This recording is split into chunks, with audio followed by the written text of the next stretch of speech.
Good morning everyone. कैसे हैं आप सभी? I hope all are very good. तो हम पढ़ रहे हैं मौर्य शासन व्यवस्था के बारे में, एडमिनिस्ट्रेशन ऑफ द मौर्यस के बारे में। तो पिछले लेक्चर में हमने जो वो प्रांतीय प्रबंध के बारे में डिस्कस किया, प्रोविंशियल एडमिनिस्ट्रेशन के बारे में डिस्कस किया। उसमें हमने जो वो चार प्रांतों में विभक्त किया था। ठीक है, अपने साम्राज्य को किसने? चंद्रगुप्त मौर्य ने। कौन कौन से थे? एक था मगध, जिसकी राजधानी पाटलिपुत्र थी। दूसरा था मतलब कि ये जो पाटलिपुत्र जो था ये सीधे चंद्रगुप्त के ही अधीन था। ठीक है। तो एक था गांधार, जिसकी राजधानी जो वो तक्षशिला थी। एक था अवंती। ठीक है, अवंती की राजधानी जो वो उज्जैन थी। एक दक्षिणी प्रांत था, जिसकी राजधानी जो वो सोलनगिरी थी। और अशोक ने जो वो कलिंग को जो वो विजय कर लिया था, विजित कर लिया था। तो वो जो वो पांचवा प्रांत बना था। इसकी इसकी राजधानी जो वो तोसाली थी। तो आज हम डिस्कस करेंगे कि वहां पे जिला प्रबंध जो वो कैसे था, नगरों का प्रबंध कैसे था, स्थानीय प्रबंध कैसे था, न्याय प्रबंध, गुप्तचर कैसे हुआ करते थे, सैनिक प्रबंध, सब कुछ जो वो डिस्कस करेंगे। ओके। तो चलिए स्टार्ट करते हैं। सबसे पहले यहाँ पे लिखा है, देखिए, जिला प्रबंध। तो जिलों देखिए, मौर्य शासकों ने जो वो प्रांतों को जिलों में विभक्त किया था। और जिलों को जो वो क्या कहा जाता था? जनपद कहा जाता था। देखिए, ये जो यहाँ से ही क्वेश्चन बनते हैं पेपर में। ठीक है, आपको पूछा जा सकता है कि मौर्य साम्राज्य में जो वो मतलब कि मौर्य शासकों ने जो वो जिलों में जो प्रांतों से क्या बने, मतलब कि प्रांतों को जिलों में विभक्त किया था। ठीक है। जैसे हमारे यहाँ पे जो वो जैसे स्टेट होता है, स्टेट में जो वो जिले होते हैं, वैसे वहाँ पे प्रांत हुआ करते थे, प्रांतों को जिलों में विभक्त किया था। और जिलों को क्या कहा जाता था? जनपद कहा जाता था। और प्रादेशिक जो होता था, देखिए यहाँ से भी क्वेश्चन बन चुका है पहले, कि प्रादेशिक जो वो जनपद का जो वो मुखिया होता था। जनपद का मुखिया कौन होता था? प्रादेशिक होता है। जैसे हमारे गाँव में जो भी प्रधान होते हैं, ठीक है, वैसे ही वो मुखिया होते हैं। तो वैसे ही प्रादेशिक जनपद का जो वो मुखिया होता था, उसका जो वो मतलब कि जनपद के प्रशासन के लिए जो वो उत्तरदायी होता था। उसकी सहायता के लिए जो वो दो यहाँ पे रखे जाते थे, एक राजुक और युक्त। ठीक है। मतलब कि दो अधिकारी रखे जाते थे, राजुक और युक्त। राजुक का काम होता था कृषि भूमि का सर्वेक्षण करना। ठीक है। या लगान जो वो निर्धारित करना। और युक्त का काम होता था लेखा अधिकारी के रूप में कार्य करना। नेक्स्ट है नंबर 4, नगरों का प्रबंध। ठीक है, एडमिनिस्ट्रेशन ऑफ सिटीज। तो देखिए, मौर्य काल में बड़े बड़े नगर थे, जैसे कि पाटलिपुत्र था, तक्षशिला था, कौशाम्बी था, उज्जैन था। ठीक है, उसमें व्यवस्था की गई थी, एक विशेष व्यवस्था की गई थी। और नगर के मुखिया को नगर अध्यक्ष कहते थे। ठीक है, उसकी अब नगर अध्यक्ष कहते थे, तो उसकी सहायता के लिए जो वो 30 सदस्यों की जो वो समिति नियुक्त की गई थी। इसमें जो वो 6 विभाग थे, और 6 विभाग में जो वो 5-5 व्यक्ति होते थे। कौन कौन से 6 विभाग है, क्या क्या काम करते थे, तो आप यहाँ पे पढ़ सकते हैं। ठीक है। नेक्स्ट है स्थानीय प्रबंध, जो वो कैसे होगा था, स्थानीय प्रबंध।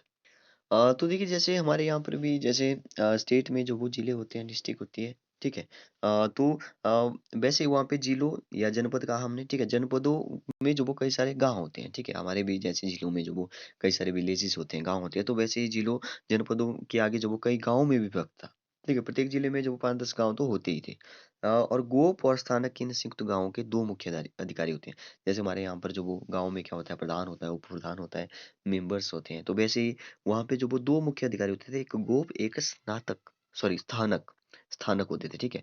तो इनका क्या काम होता था? गोप का कार्य होता था भूमि और कृषि से संबंधित सभी रिकॉर्ड रखना।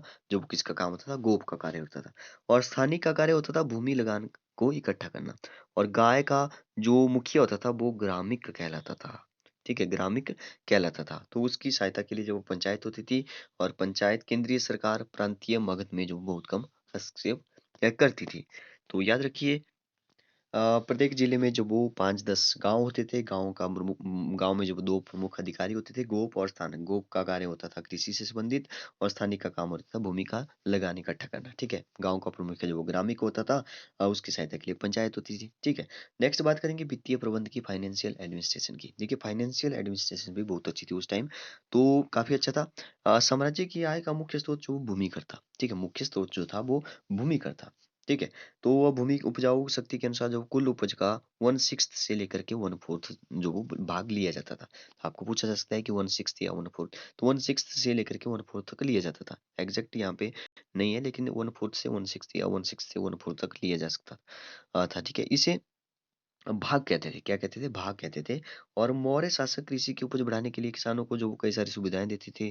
फलस्वरूप मौर्य काल में जो वो फसलों की भरपूर उपज होती थी। इसके अतिरिक्त मौर्य शासन में जो वनों पर, खानों पर, अमीर लोगों पर जो वो कई सारे कर भी लगाए गए थे। ऐसा नहीं था। चुंगी कर, जुर्माना और उपहारों इत्यादि से धन इकट्ठा होता था।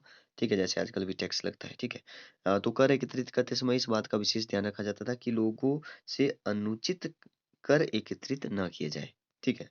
तो ऐसा नहीं है कि अपने लिए करते थे वो, ठीक है? राजा की आय को राजाओं, मंत्रियों सॉरी राज्य की आय को राजाओं, मंत्रियों, सैनिकों, राज्य के कर्मचारियों, सिंचाई, दान, सड़कों, अस्पताल और जन कल्याण के लिए जो वो उसको खर्च किया जाता था फिर, ठीक है? तो नेक्स्ट है न्याय प्रबंध, तो ये भी काफ़ी अच्छा जुडिशियल एडमिनिस्ट्रेशन काफ़ी अच्छा था उस टाइम। काफ़ी लोग जो वो मतलब कि मौर्य शासक बहुत ही न्यायप्रिय हुआ करते थे, ठीक है? प्रजा को न्याय देने के लिए जो वो राज्य भर में कई सारे न्यायालय भी बनाए गए थे, ठीक है? वे जो है जो वो भिन्न-भिन्न भागों में जो वो भ्रमण करके लोगों का दुःख दर्द जो वो सुना करते थे, दूर करते थे। कोई भी व्यक्ति जो वो न्याय न मिलने पर जो वो अपील भी कर सकता था राजा के साथ। राजा का निर्णय जो वो अंतिम माना जाता था। मौर्य काल में अपराधियों को बहुत कठोर दंड दिए जाते थे और छोटा-मोटा अपराध किया हो तो उसको जुर्माना दिया जाता था। तो बड़े अपराधों के लिए जो वो मृत्युदंड भी दिया जा सकता था। ठीक है, तो वो काफ़ी अच्छा थी और लोग जो वो घरों को खुला छोड़कर जो वो बाहर चले जाते थे क्योंकि उनको पता था कि चोरी तो नहीं होगी, ठीक है? क्योंकि न्याय प्रबंध जो वो जुडिशियल एडमिनिस्ट्रेशन जो वो उस टाइम काफ़ी अच्छा था, काफ़ी कठोर दंड दिए जाते थे, लोग डरते थे, ठीक है? इसलिए जो वो चोरी नहीं होती थी, तो इसलिए लोग जो वो अपने घरों में खुला छोड़कर जो वो चले जाते थे। मैगस्नीन ने मौर्य काल की न्याय व्यवस्था की जो वो बहुत प्रशंसा की थी, ठीक है? हमने जो वो पहले भी इस लाइन को जो डिस्कस कर चुके हैं कि अपने घरों को खुला छोड़कर बाहर चले जाते। तो मैगजीन ने भी अपनी इंडिका में ऐसा लिखा है। नेक्स्ट है गुप्तचर प्रबंध। मौर्य शासकों की सफलता का आधार जो वो बहुत बढ़िया जो वो गुप्तचर प्रबंध था। ठीक है? तो सारे साम्राज्यों में जो वो गुप्तचर फैले हुए थे। वे राजकुमारों, सरकारी अधिकारी और प्रजा की गतिविधियों की सूचना जो वो सम्राट को भेजते थे। ठीक है? साधारण जनता के कार्यों पर भी नज़र रखते थे। ठीक है? बहुत सारे एक स्थान पर रहकर जो वो कार्य करते थे वो उन्हें संस्था और जो एक स्थान पर दूसरे स्थान पर घूमते थे उन्हें जो वो संचार कहा जाता था। देखिए एक स्थान पर जो वो काम करते हैं वो संस्था हो गया और जो एक से दूसरे स्थान पर जाकर जो वो काम करते हैं वो संचार कहा जाता था, ठीक है? तो निगरानी के लिए जो वो गुप्तचर नियुक्त किए गए थे, गुप्तचरों की निगरानी के लिए भी गुप्तचर नियुक्त किए गए थे। देखिए कितनी बड़ी बात है। तो ठीक कार्य न करने वाले गुप्तचरों को भी कठोर दंड दिया जाता था, ठीक है? यहाँ पे लिखा है एक लाइन जो हम पहले भी डिस्कस कर चुके हैं कि गुप्तचर विभाग में जो वो स्त्रियों को भी नियुक्त किया जाता था। ये जानकारी एकत्रित करने में पुरुषों से अधिक निपुण थी, ठीक है? तो ठीक है। नेक्स्ट है सैनिक प्रबंध, मिलिट्री एडमिनिस्ट्रेशन। तो सैनिक प्रबंध भी काफ़ी अच्छा था, इसके बारे में भी हम लोग पहले डिस्कस कर चुके हैं। एक विशाल सेना थी, ठीक है? अ, विदेशी आक्रमणों से सुरक्षित रखने के लिए एक विशाल सेना का प्रबंध किया हुआ था। कुल संख्या जो सैनिकों थी वो थी 6,90,000 थी, ठीक है? इतनी बड़ी सेना थी उसके पास। नेक्स्ट लिखा है पैदल घुड़सवार थे, हाथी थे, रथ मौर्य सेना के प्रमुख अंग थे। इन सैनिकों को अच्छा वेतन भी दिया जाता था। यहाँ पे लिखा है देखिए एक प्रशिक्षित सैनिक को जो 500 पर्ण। अब ये पर्ण क्या होता है? देखिए आगे लिखा हुआ है कि सैन्यपति को जो वो 48,000 पर्ण दिया जाता था। पर्ण जो वो एक चांदी का सिक्का हुआ करता था जिसका भार जो वो 3/4 के बराबर था। 3/4 मतलब कि 4 पार्ट पर 4 में से 3 पार्ट के इक्वल वो होता था। वेतन अच्छा न होने के कारण वेतन अच्छा न नहीं वेतन अच्छा होने के कारण जो वो उनका अच्छे से जो वो जिंदगी व्यतीत हो रही थी। अच्छे प्रबंध सैनिकों के लिए अच्छे प्रबंध जो मौर्य शासकों ने 30 मतलब कि सैनिकों के लिए जो वो एक 30 सदस्यों की एक समिति भी नियुक्त की गई थी। आगे जो वो 6 भागों में बंटी हुई थी। फिर जो वो एक समिति में जो वो 5 सदस्य हो गए थे। ये समिति जब वो समुद्री जहाजों, यातायातों, पैदल चलने वाले और हाथियों और रणों का मतलब कि इनके बारे में जो वो पूरा ध्यान रखा जाता था, ठीक है?